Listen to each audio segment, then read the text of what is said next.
Hello everyone, if you're trying to play Roblox and you keep getting this error, Roblox error code 280, your version of Roblox may be out of date, then you have come to the right place because in this video I'm going to show you how easy it is to fix this annoying error on Roblox easily.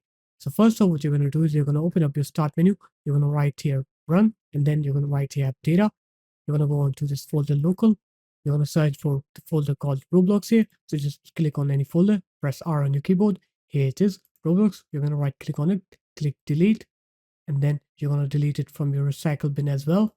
And after that, what you're going to do is you're going to open up a start menu. You're going to write here add or remove. You're going to go ahead and uninstall Roblox from your computer. I've already uninstalled it, so I don't have it here, but you're going to uninstall it. And then you're going to open up your web browser.